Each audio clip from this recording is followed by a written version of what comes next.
feeling well. Homies cover they job to be by my side, but no calls and no visits. Me and the phonies line, and only let downs in my life wasn't nothing right. Was ready to take my life till I'm at that bright light.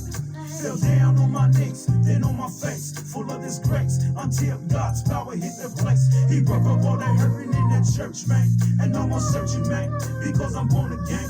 Sometimes I feel like it make it because of tribulations, but the Lord said I'm here for my generation. He feel they hurting the pain, so many stuck in the gang, but I don't understand. It's why we don't feel the same. Our mothers who on cocaine, our brothers shot in the brain, and our sisters was prostituting and they feeling ashamed. But when we learn, man, to be the immortal like Jesus, he felt the hurt of the people while we just sit in the steeple. And you know, man, cause we be acting shady. And how do you think that God feel about those crack babies? And he loves me just like he love you, he love me.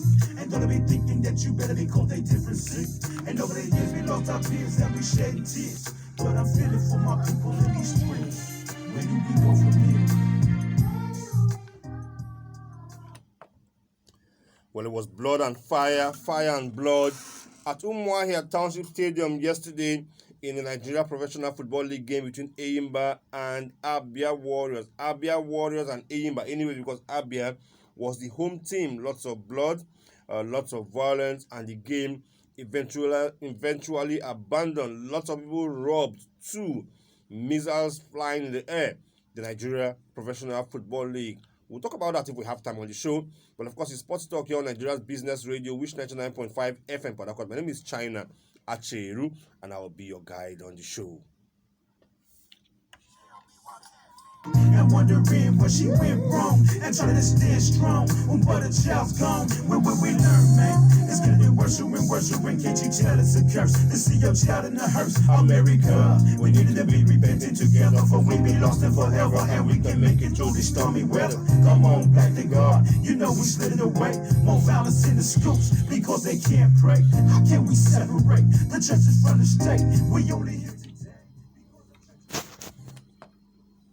Well, let's get on with the show now.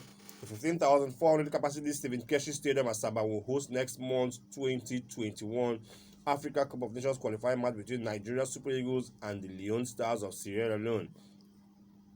Now, a quote from the General Secretary of the Nigeria Football Federation, it goes, "We have finally settled for the Stephen Keshi Stadium at Asaba for the qualifying match against Sierra Leone. The match will be played on Friday, March 27, 2020. The venue, named after former Nigeria captain and coach Stephen Keshi, has hosted several international matches, including involving the Super Eagles and the national under-23 squad since it was opened 2 years ago. Uganda was the first opposition entertained at the venue by the Super Eagles in a friendly match days after Nigeria sealed a 2019 AFCON ticket in South Africa in November 2018. The match ended scoreless. The Super Eagles have further dates against the Squirrels of Benin in Cotonou in June and the Crocodiles of Lesotho in Nigeria in September. Lagos-based football writer Bode Oguntiye cannot understand why there is so much wheeling and dealing before a venue is picked for the Super Eagles to play its home games.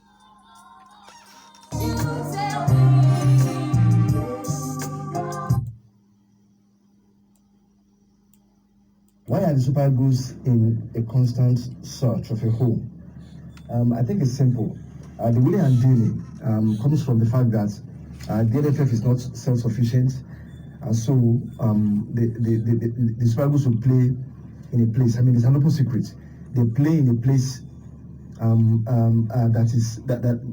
play in a place where the highest bidder is, and of course, since I suspect that NFF officials they get rewarded or they get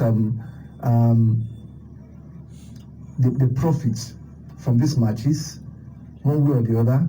So for them, it is not about the beauty of the pitch or the convenience to the players or the manager. It's not about the profit to the NFF and to the officials. And so that's all there is to it. As long as NFF officials put profit above efficiency, there will always be willing and dealing. And of course, and as long as there are politicians who are interested in scoring a point with the Super Eagles, there will always be willing and dealing, and the Eagles will never have a permanent home. But of course, when picking games for the Super Eagles or for any national team, there must be some conditions. There must be criteria set to determine what venue is picked for a Super Eagles home game. But he has his views. Pick a home for the Super Eagles. If there were the sound bites from the coach saying that some places are not suitable for Super Eagles will have been taken into consideration. And remember that when the coach said that, he was shocked. They told him, Oga, face your business, leave the choice of venues to the officials. The coach clearly stated that the Sabah Stadium is not good for Eagles because the pitch is bad. And the coach stated clearly that some places are not, that the weather some places are not good for the Eagles. But nobody listened to him. So, as long as profit, like I said, as long as there's profit above anything else, there can never be criteria. The only criteria is profit. Where can the Eagles play that the NFL officials will get the most returns? It's as simple as that. Okay, you heard from Bode going to you. He thinks the only criteria used to pick venues for the Super Eagles game is where the federation can get maximum returns. Let's talk about the Nigeria Professional Football League right now. There are blood and tears in Umuahia yesterday as the encounter between Abia Warriors and Enyimba was called off due to violence from the fans. Abia Warriors had just lost the penalty and Enyimba fans seated behind the post started celebrating, causing some supporters of the home team to start throwing stones at them. This led to an all-out free-for-all that got Enyimba chairman Felix Ayansi Agu injured in the process. Our friend Eva Ledu was in Atumwa here and he told us a bit of what he saw. Of course, that was before he ran for his dear life.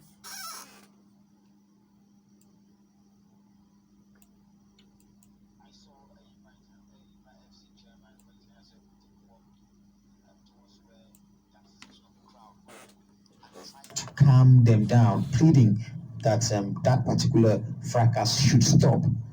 At this point in time, the fracas didn't stop, but instead it got intensified with each passing minute. And before we knew it, we saw that Enyimba FC chairman Felix Anyasago has been hit by an object that was thrown in the air, and he was actually bleeding as he was rushed into the dressing room. This was when the central referee called off or suspended the game while the players also rushed into the dugout. At this point in time, it was just apparent that the security agencies were overrun by the fans who had now encroached the football pitch and also encroached the state box and other parts of the stadium that was not really affected when this problem started. The bench of both teams were tumbled over, and that shows the number of and that shows how serious this particular issue was. Well, Ivaledu continued that live rounds were fired by the police as well as tear gas, but the fracas did not end and fans started robbing innocent citizens of their valuables. And before we knew it, live rounds were fired in the stadium by the security agents, and tear gas as well was released in the air. So this caused a little bit of panic, and for some of us who were smart enough, and for some of us, we took to our heels and tried to exit the stadium as quick as possible. And while I exited the stadium, I noticed that there were broken bottles everywhere outside the stadium, and there was still tension outside the stadium by some of the fans who were succeeded to have gone out of the stadium as well. And from information I gathered, they were looting innocent citizens of their belongings, phones, and other gadgets, as well as harassing the people who came to watch this particular encounter. I think it's a very bad omen for Nigerian football and doesn't tell good of what we're trying to promote as a football league in this country.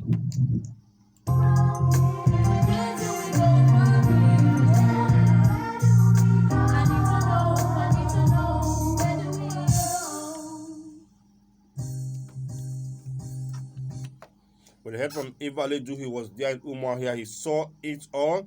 And we'll be talking more about that when we come back this afternoon for Beyond the Game. But anyway, there are other games played in the Nigeria Professional Football League yesterday. Nasarawa United beat Jigawa Golden Stars 1-0. Ikenna Ofo scoring in the 65th minute. FC Ifeanyi Uba from one goal down, they beat Sunshine Stars 3-1. Samuel Kalu scored, Abdullahi Aliyu scored, Chigozie Chileku scored, Uche Ihualam scored for Sunshine Stars in the 22nd minute. Kano Pillars beat MFM 1-0. It was Usman Babalo in the 23rd minute that got that goal. For Rangers, they lost 2-1 at home to Aqua United. In the Freke Fiong open scores for Aqua United. Kenichukwu Ago equalized for Rangers in the 55th minute. Then Akarandut Orok scored for Aqua in the 70th minute. Kwara United 1-1 against Rivers United. Dede Mohara got a penalty for Kwara in the 17th minute, and Michael Enaruna equalized for Rivers United in the 41st minute. Wikitoris thrashed Lobby Stars 4-0, 2 braces, one by Manu Garba in the 3rd and 48th minute, and one by Idris Guda in the 22nd and 66th minute. Warri Wolves beat Katsina United 2-0, with Abu Aziz scoring both goals. Plateau United 2, Dakada 0. Tosi Omolaye in the 40th minute, and Oche Salifu in the 86th minute. Heartland thrashed Adamawa United 5-0. Eric Dufega, Chukwemeka Obioma, a hat-trick there. Then Abiodun Thompson scored for Heartland against Adamawa United. Sports Talk here on Nigeria's Business Radio, which 99.5 FM for Harcourt. We will be back after this short time out. Stay with us. Crack bass, and he loved him just like he loved you, he loved me. And don't be thinking that you better be called a different sick. And over the years we lost our peers and we shed tears. But I'm feeling for my people in these streets. Where do we go from here?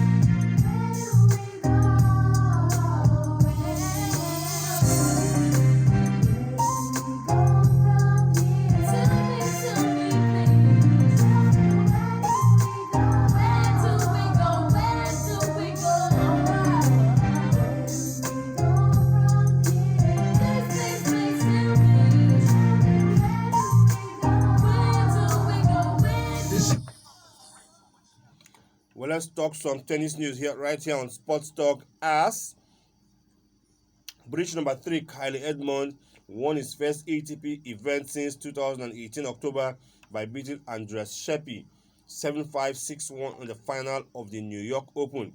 Edmond converted his one break point in the first set to take the opener against the 35-year-old Italian. The 25-year-old then took a 3-0 lead in the second set before going on to win it.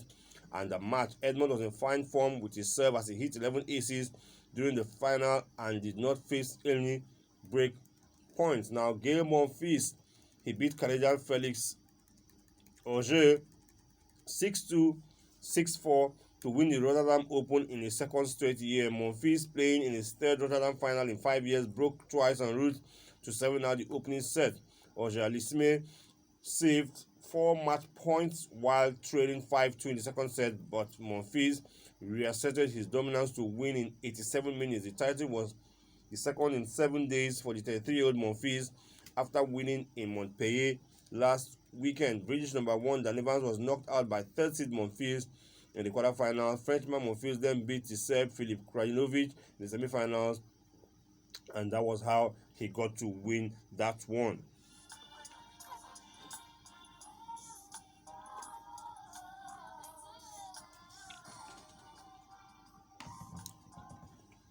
Still Sports Talk here on Nigeria's Business Radio, which 99.5 FM for Harcourt. We'll go back to some football news, but from Europe, as Aston Villa manager Dean Smith says a VAR decision contributed to Tottenham's last gasp Premier League win at Villa Park yesterday. Now, Spurs were awarded a penalty by VAR when the score was 1-1, with Son Heung-min scoring the rebound. South Korean forward later scored in stoppage time, winner taking Jose Mourinho's side to 5th on the table. Now, after that game, Mourinho was really excited.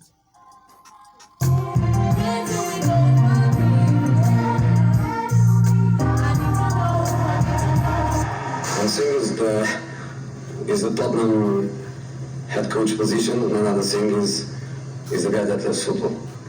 The guy that loves football, he left the game. The Tottenham coach would prefer a different game, not solid defensively, not conceding the goals that they concede, and even another couple of chances that they had in the first half. We missed too many chances. We create so much. We have to kill this game before the minute 90 something. Well, Steve Bruce, the manager of Aston Villa, he had these words to say about that one. The last two home games here, we've scored last-minute winners against both Watford and Leicester, so we know what it feels like on the other foot. But it was a good performance today. We could have put the game to bed earlier on. We had some big chances after taking the lead, and I thought we were really good first half. And to go in 2-1 down was, the hard part. And I said, God, win the second half. And, Bjorn scored a good header, and then unfortunately, makes a big mistake right at the death. Of course, that was Dean Smith. The manager of Aston Villa. In other results, Wolverhampton Wanderers played goalless against Leicester City late game on Friday. Southampton won Burnley 2, Norwich City 0, Liverpool 1, and yesterday we talked about that one already. Aston Villa 2, Tottenham Hotspur 3, and Arsenal yesterday they thrashed Newcastle United 4-0. Mikel Arteta, a really, really happy man. We wanted to put draws into wins, and the home form is going to be vital if we want to achieve anything important this season. So yes, it was a little bit slow, but the way they play with this low block that we talked about and everything is slowing down, you can get frustrated. But we started to manage the game better after 25 minutes. We at halftime we had a thought to do the things that we had to do, and we improved much more in the second half. I don't know, we went to the game again because 10 days ago I was disappointed with the draw apparently, and everything was looking so far behind, and a lot of things are going to happen. It's up to us how consistent we can be from now to the end of the season, and if we want to have a chance in the last 3 games, we have to put wins together. And Steve Bruce is the coach of Newcastle United. Surely you'll be a disappointed man. Let's hear from him. Got to try and make sure that we keep to them levels. We never got anywhere near it in the second half, and that is the disappointing thing for me. And of course the goals which we've given away is certainly not been us. The reason why we've had a bit of success this year is that resilience to defend and play against teams like we have done, and we haven't done enough in the second half. It's been a lot of the time. Yeah, I mean, well, that's always the case. When you get it beaten like you have to lick your wounds and get on with it and show that resilience again, and we'll look forward to next week. We're still allowed to talk about the world of football here on Sports Talk, but we're out of time. We're back at 4 p.m. for Beyond the Game, where we'll give you proper discussion about that incident at Umar here. Hopefully, we'll talk to the media officers of both clubs. We'll talk to the club chairman of AIM by Felix Anyan Siago and some other people who witnessed that one. My name, China Acheru. The show has ended for this morning, but music continues, business continues, and life continues. Keep it locked on this dial.